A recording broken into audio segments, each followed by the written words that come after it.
السلام عليكم ورحمة الله وبركاته. أعوذ بالله من الشيطان الرجيم. بسم الله الرحمن الرحيم. نحمده ونصلي ونسلم على رسوله الكريم. أما بعد. الحمد لله ثم الحمد لله.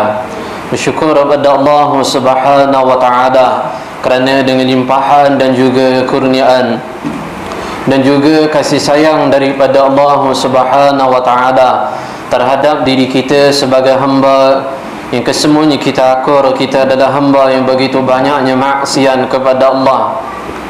Kita adalah hamba yang begitu banyaknya keingkaran demi keingkaran yang kita lakukan pada Allah Subhanahu wa taala. Akan tetapi alhamdulillah Allah Subhanahu wa taala telah memilih kita untuk berada di dalam bulan yang penuh diberkati oleh Allah, bulan yang penuh memiliki kenikmatan pengampunan daripada Allah Subhanahu wa taala, bulan yang penuh diberkahi oleh Allah Subhanahu wa taala. Itu di antara nikmat yang Allah Subhanahu wa taala kurniakan pada umat Nabi sallallahu alaihi wasallam adalah kenikmatan berada di dalam bulan Ramadan. Moga-moga Allah Subhanahu wa taala memelihara kita daripada perbuatan-perbuatan yang boleh membatalkan pahala puasa kita, dan moga-moga Allah Subhanahu wa taala menerima amalan-amalan salih kita dalam bulan Ramadan kali ini, dan moga-moga Allah Subhanahu wa taala memberikan kekuatan pada kita untuk memperbanyakkan amalan-amalan salih ketika berada dalam bulan Ramadan. Amin ya rabbal alamin. Rawahul Bukhari wal Muslim fi sahihai. Hadis yang telah diriwayatkan oleh Imam Bukhari dan juga Imam Muslim di dalam kedua kitab sahih mereka. Nabi sallallahu alaihi wasallam bersabda, setiap amalan anak Adam adalah untuknya. Satu amalan yang dilakukan oleh anak Adam akan dilipat kali gandakan oleh Allah dengan 10 lipat kali ganda hingga ke 700 lipat kali ganda. Allah Subhanahu wa taala berfirman, melainkan puasa, maka akulah yang akan memberikan ganjaran pahala kepadanya, kerana dia meninggalkan syahwat keranaku, dia meninggalkan makan keranaku, dia meninggalkan minum keranaku, maka akulah yang akan memberikan ganjaran pahala terhadap puasa. Seorang yang berpuasa, bau mulutnya di sisi Allah Subhanahu wa taala adalah lebih harum daripada haruman misk ataupun lebih harum daripada haruman kasturi. Mengakhiri hadis Nabi sallallahu alaihi wasallam ini, Nabi sallallahu alaihi wasallam bersabda, sesungguhnya orang yang berpuasa Allah Subhanahu wa taala menganugerahkan farhatain, dua jenis kegembiraan kepadanya. Pertama, fi iftar, kegembiraan tak kala berbuka, fi liqa'illah, ketika dia bertemu dengan Allah Subhanahu wa taala. Al-Imam Al-Hafiz Ibn Rajab Al-Hanbali rahimahullahu taala, ia mensyarah hadis Nabi sallallahu alaihi wasallam ini di dalam kitabnya berjudul Lataiful Ma'arif, satu kitab yang membicarakan perihal bulan-bulan besar di dalam agama Islam, dan kitab ini terbahagi kepada dua jilid. Pada pengakhiran jilid awal ini, ia membahas mengenai kelebihan syahrul Ramadan, kelebihan pada bulan Ramadan. Kalau kita lihat, maka hadis yang pertama dikemukakan oleh pengarang kitab adalah hadis Nabi sallallahu alaihi wasallam yang saya bacakan tadi, yang diriwayatkan oleh Imam Bukhari dan Muslim dalam kedua-dua kitab sahih mereka. Cumanya ketika Al-Imam Al-Hafiz Ibn Rajab Al-Hanbali rahimahullah kemukakan hadis Nabi sallallahu alaihi wasallam ini, kemudian ia menyebutkan, iaitu Allah Subhanahu wa taala berfirman, melainkan puasa, maka akulah yang akan memberikan ganjaran pahala kepadanya, kerana dia meninggalkan syahwat, makan dan minum keranaku. Apa maksud dari hadis Nabi sallallahu alaihi wasallam ini? Iaitu Allah taala berfirman, melainkan puasa, maka akulah yang akan memberikan ganjaran kepadanya, ditinggalkan makan, minum dan syahwat keranaku. Maksudnya adalah pahala yang paling besar yang Allah akan berikan pada seorang hamba tak kala dia melakukan amal, iaitu amalan puasa. Sebab itu dalam hadis Nabi sallallahu alaihi wasallam yang dalam riwayat lain, Kalau nak combine dengan hadis yang lain, Nabi sallallahu alaihi wasallam bersabda, ganjaran pahala seorang yang berpuasa hanya kadar bilangan jumlah tersebut hanya diketahui oleh Allah Subhanahu wa taala. Itulah maksud dari sabdaan Nabi sallallahu alaihi wasallam mengenai firman Allah taala, melainkan puasa maka akulah yang akan memberikan ganjaran kepadanya kerana ditinggalkan syahwat makan dan minum. Maksud firman Allah taala, hadis Nabi sallallahu alaihi wasallam ini maksudnya ganjaran pahala jumlah bilangannya hanya diketahui oleh Allah Subhanahu wa taala. Seterusnya, di antara kelebihan yang Allah Subhanahu wa taala anugerahkan kepada seorang yang memelihara puasanya, tidak melakukan perbuatan-perbuatan yang boleh membatalkan pahala puasa, apa ganjaran Allah kepada hamba tersebut di akhirat? Al-Imam Sufyan bin Sa'id As-Sawri rahimahullahu taala meriwayatkan, ada seorang hamba dihadap di hadapan Allah di akhirat. Ketika dihadap di hadapan Allah di akhirat, maka Allah Subhanahu wa taala menolak satu amalan saleh demi satu amalan saleh demi satu amalan saleh yang dia lakukan dahulu di dunia kerana menyikut berapa kadar jumlah kezaliman yang dilakukan kepada seorang itu. Maksudnya, amalan salat ditolak kerana zalim dia kepada fulan bin fulan. Amalan haji ataupun haji ditolak oleh Allah kerana zalim dia pada fulan bin fulan. Ibadah umrah ditolak oleh Allah, penatnya ibadah umrah yang dilakukan ditolak oleh Allah kerana zalim pada fulan bin fulan. Ibadah zikir ditolak oleh Allah kerana dia zalim pada fulan bin fulan. Akhir yang sisa amalan salih yang ada kepadanya adalah saum fi syahri Ramadan, berpuasa ketika dalam bulan Ramadan. Kesungguhan dan keikhlasannya berpuasa dalam bulan Ramadan tinggal satu tu sahaja. Akan tetapi jumlah bilangan kezaliman dia kepada orang dahulu di dunia masih memiliki bilangan yang begitu cukup ramai lagi. Maka Allah Subhanahu wa taala Ar-Rahman Ar-Rahim, Allah Subhanahu wa taala menanggung kesemua kezaliman tersebut kerana berkat kesungguhan dia penat berpuasa ikhlas dalam bulan Ramadan. Kerana satu amalan tu sahaja Allah menggugurkan seluruh dosa-dosanya dan Allah memasukkan dia ke dalam syurga. Yang seterusnya, Nabi sallallahu alaihi wasallam bersabda, syahrul Ramadan syahrul sabar. Bulan Ramadan adalah bulan kesabaran. Dalam satu riwayat, Nabi sallallahu alaihi wasallam bersabda, bulan Ramadan adalah bulan kesabaran dan tidak ada apa balasan Allah terhadap kesabaran seorang itu dalam bulan Ramadan illa jannah, melainkan akan Allah balaskan syurga. Nabi sallallahu alaihi wasallam dalam satu riwayat, Nabi sallallahu alaihi wasallam bersabda, seorang yang bersabar tidak ada balasan Allah melainkan syurga. Maka di sini Al-Imam Al-Hafiz Ibn Rajab Al-Hanbali rahimahullah, ia berkata, Allah Subhanahu wa taala berfirman di dalam Al-Quranul Karim, surah Al-Imran ayat yang terakhir sekali, ayat yang ke-200. Allah Subhanahu wa taala berfirman, a'udzu billahi minasyaitonir rajim, ya ayyuhalladzina amanu sabiru wa sabiru wa rabitu wattaqullaha la'allakum tuflihun. Allah Subhanahu wa taala berfirman, ya ayyuhalladzina amanu sabiru wa sabiru, wahai hamba-hamba yang beriman, sabarlah kamu dan memperkuatkanlah sabar kamu. Nak kena sabar dan memperkuatkan sabar pada apa jenis kesabaran? 3. Pertama adalah sabar ketika menjalankan perintah ketaatan kepada Allah. Yang kedua adalah sabar pada meninggalkan larangan yang dilarang oleh Allah. Yang ketiga, sabar ketika diberi musibah oleh Allah, ataupun sabar ketika menemui takdir buruk yang Allah berikan pada kita. Al-Imam Al-Hafiz Ibn Rajab Al-Hanbali rahimahullahu ta'ala berkata, maka oleh dari itu ketiga-tiga jenis kesabaran ini mencakupi bagi satu amalan puasa.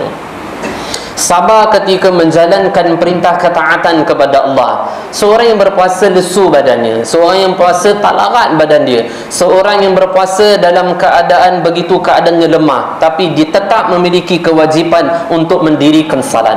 Orang yang tak ada sabar ketika ini, dia akan tinggalkan salat. Dia tak payah salat lah, nanti qada lah, tak payah salat. Tapi orang yang memiliki kesabaran di atas kesabaran, maka mengizinkan tubuhnya bergerak untuk ambil wuduk dan mendirikan salat. Yang kedua adalah sabar pada meninggalkan larangan yang dilarang oleh Allah. Ketika siang hari di luar Ramadan, maka boleh je kita makan, boleh kita minum, boleh menjima' isteri. Tetapi ketika dalam bulan Ramadan, perkara ini dilarang oleh Allah. Nafsu ketika luar Ramadan meminta air Starbucks, dia minta air kopi Hainan, dia minta kopi 2 darjat, dia minta kopi Vietnam. Ketika di dalam bulan Ramadan, nafsu dia jadi baik sikit je, tak baik banyak. Dia tak minta air yang mahal tu di siang hari dalam bulan Ramadan, dia minta hanya air putih. Dan kita memiliki kesabaran, memiliki muraqabah, pandangan Allah kepada kita terhadap perbuatan kita. Meskipun berseorangan di rumah, boleh je buka piti ais minum, tetapi kerana meyakini punya pandangan Allah terhadap perbuatan gerak-geri kita, kerana memikirkan sabarnya kita dalam meninggalkan perkara yang dilarang oleh Allah, maka tetap menahan diri daripada tidak minum. Yang ketiga, kesabaran dengan musibah takdir buruk yang Allah berikan ketika berada dalam bulan Ramadan. Kadal hadis Nabi SAW yang mafhumnya, ketika seorang mengumpan akan kemarahan kamu, maka berbicaralah kepada dia, bercakaplah kepada dia, inni saim, sesungguhnya aku sedang tengah berpuasa. Dan seterusnya, Syahrul Ramadan asy-syahrul maghfirah. Bulan Ramadan adalah bulan pengampunan daripada Allah Subhanahu wa taala. Nabi sallallahu alaihi wasallam bersabda, rawahu Tabarani fi al-Awsat. Hadis yang diriwayatkan oleh Imam At-Tabarani daripada kitabnya yang berjudul Al-Awsat, daripada Sayyidina Umar bin Al-Khattab radhiyallahu ta'ala anhu. Sayyidina Umar berkata, saya telah mendengar Nabi sallallahu alaihi wasallam bersabda, barang siapa berzikir di dalam bulan Ramadan, maka seluruh dosa-dosanya diampuni oleh Allah. Dan barang siapa berdoa ketika dalam bulan Ramadan, doanya tidak akan gagal, ataupun maksudnya doanya tak akan dihampakan oleh Allah, doanya tak akan dikecewakan oleh Allah, doanya tak akan ditolak oleh Allah Subhanahu wa taala. Hadis yang masyhur rawahul Bukhari, hadis yang diriwayatkan oleh Imam Bukhari, Nabi sallallahu alaihi wasallam bersabda, man sama Ramadan imanan wa ihtisaban ghufira lahu ma taqaddama min dhanbi, fi ar-riwayah wala ta'akhkhar. Nabi sallallahu alaihi wasallam bersabda dalam hadis yang sahih, barang siapa yang berpuasa dalam bulan Ramadan dalam keadaan penuh keimanan, dalam keadaan penuh mengharap ganjaran daripada Allah Subhanahu wa taala, maka dosa-dosanya yang lampau kesemuanya diampun oleh Allah. Dalam satu riwayat wala ta'akhkhar, mahupun dosa-dosa yang akan datang diampun oleh Allah. Apa maksud wala ta'akhkhar dan dosa-dosa yang akan datang diampuni oleh Allah? Maksudnya adalah Allah akan memelihara zahir dan batin dia daripada tidak melakukan perbuatan-perbuatan yang boleh mendatangkan khususnya dosa-dosa besar. Yang seterusnya, amalan-amalan yang perlu diperbanyakkan ketika di dalam bulan Ramadan adalah qiyamul lail atau yakni tahajud, ibadah salat malam ataupun ibadah tahajud. Al-Imam Al-Hafiz Ibn Al-Jawzi rahimahullahu ta'ala dalam kitabnya yang berjudul Minhajul Qasidin wa Mufidus Sadiqin, ketika membicara perihal mujahadahnya para kaum salafus salih. Apa maksud salafus salih? Setelah kewafatan Nabi SAW 200 tahun, ini era abad salaf. Nabi SAW bersabda, khairul qurun qarni, sebaik-baik zaman adalah zamanku, kata Nabi SAW. Setelahku, ini kita panggil salaf. Setelahku 200 tahun setelah kewafatan Nabi SAW. Al-Hafiz Ibn Jauzi ketika membicarakan perihal mujahadah kaum salafus salih, ia berkata, di kalangan para ulama terdahulu, mereka mendirikan salat subuh menggunakan wuduk salat isyak selama 40 tahun. Dalam Al-Imam Ata bin Yasar atau Al-Imam Ata bin Abi Rabah radhiyallahu anhuma, mereka mendirikan salat subuh menggunakan wuduk salat isyak selama 20 tahun. Dan mereka mengatakan, duhai, begitu singkatnya ibadah setelah isyak sampai subuh yang kami lakukan.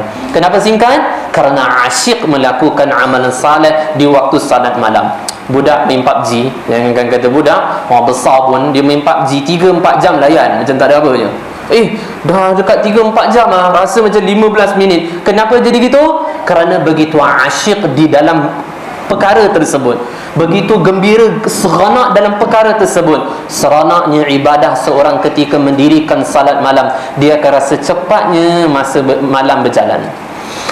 Nabi sallallahu alaihi wasallam bersabda, Allah Subhanahu wa taala memiliki hamba-hamba yang di waktu tahajud yang Allah taala membebaskan mereka daripada neraka jahanam. Fi riwayat, dalam riwayat lain Nabi sallallahu alaihi wasallam bersabda, di waktu fi kulli lailatin fi syahri Ramadan, pada setiap malam di dalam bulan Ramadan, Allah Subhanahu wa taala memiliki hamba sebanyak 1 juta yang Allah taala bebaskan mereka daripada api neraka jahannam.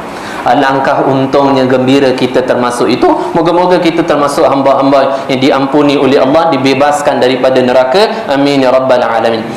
Al-Imam Al-Hafiz Ibn Rajab, ia menukilkan perkataan gurunya ataupun syekhnya, iaitu mazhab Imam Ahmad bin Hanbal, iaitu Al-Imam Al-Hafiz Ibn Jauzi, dalam kedua-dua kitab mereka. Kalau Imam Al-Hafiz Ibn Rajab dalam kitab Lataiful Ma'arif, kalau dalam kitab Al-Hafiz Ibn Jauzi dalam kitab Tabsirah.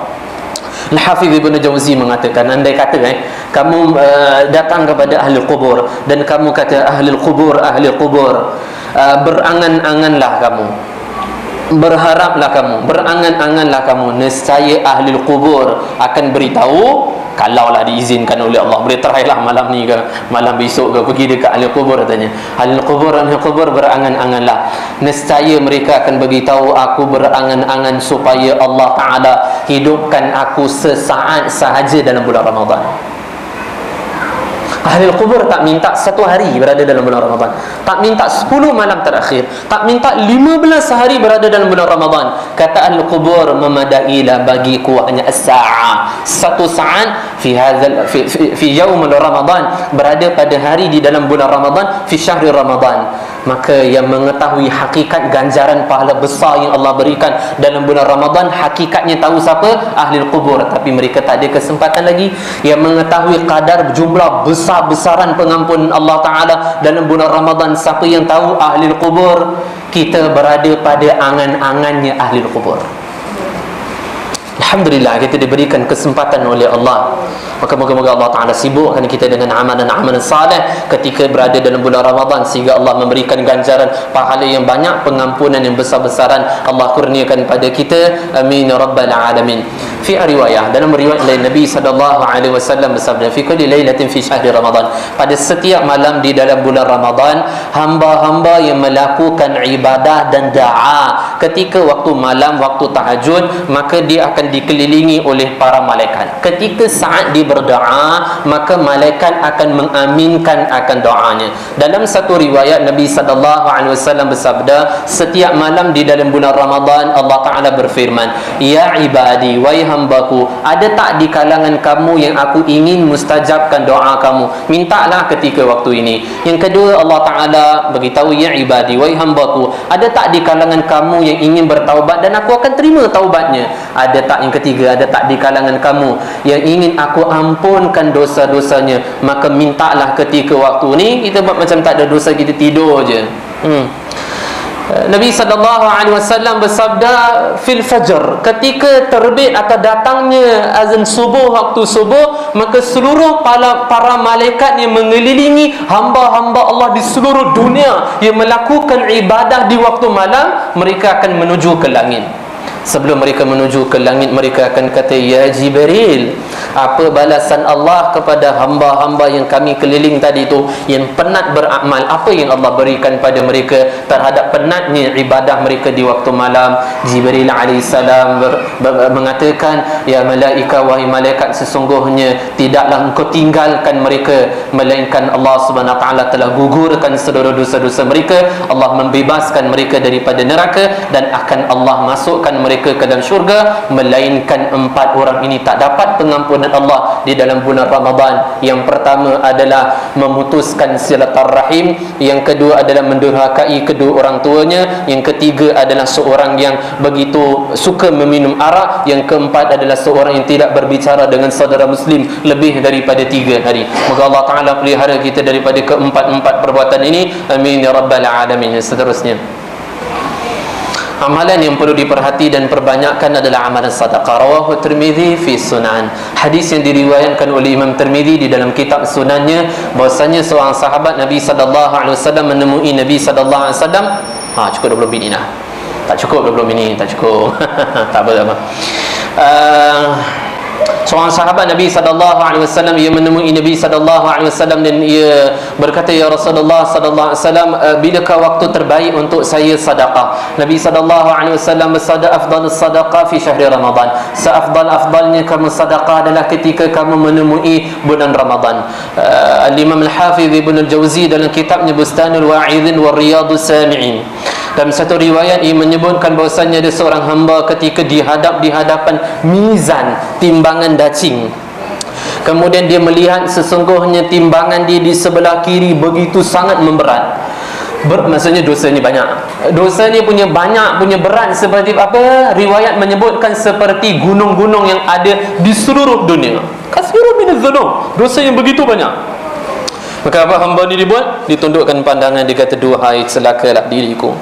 Kemudian diambil amalan saleh sedekah, amalan kebaikan sedekah wajhillahi ta'ala, ikhlas kerana mengharap keredaan Allah. Amalan tu je tau, tak ambil amalan lain. Amalan sedekah sahaja diletakkan di sebelah timbangan dacing di sebelah kanan, ternyata jauh lebih berat berbanding seluruh dosa-dosa.